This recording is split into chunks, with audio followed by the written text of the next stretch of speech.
এটাই ইসলাম। অসুস্থ, আপনি যদি শুধু দোয়া চান সুস্থ হবেন।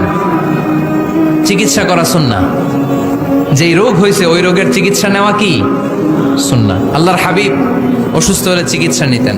হাতে একবার বিচ্ছু কামড় দিল আল্লাহর হাবিবের আঙ্গুলে, তিনি রেগে গেলেন, ব্যথা পেলেন, আর বিচ্ছুরে বললেন, আরে বিচ্ছু, মানুষও চিনোস না, নবীও চিনোস না, কোথায় কামড় দিতে হবে এটাও জানোস না।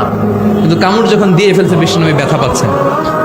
বিশ্বনবী সূরা ইখলাস পড়ে ফাতিহা পড়ে ফু দিতে লাগলেন, আর আম্মাজান আয়েশাকে বললেন লবণের পানি গরম দিয়ে ঢালতে থাকো। আম্মাজান আয়েশা লবণের পানি আনলেন। লবণের গরম পানির ভেতরে সোডিয়াম ক্লোরাইড আছে, ন্যাচারাল পেইন কিলার, ব্যথা নাশ করে। আম্মাজান আয়েশা গড় করে লবণের পানি ঢালতে লাগলেন। আল্লাহর হাবিব কোরআন পরে ফু দিতে লাগলেন। পানি ঢালা শেষ, গড় করে লবণের পানি ঢালা শেষ, বিশ্বনবীর দোয়া পড়া শেষ, এর মধ্যে আঙ্গুলের ব্যথাও শেষ। কারণ দুইটার সমন্বয় হয়েছে, দোয়াও আছে, দাওয়াও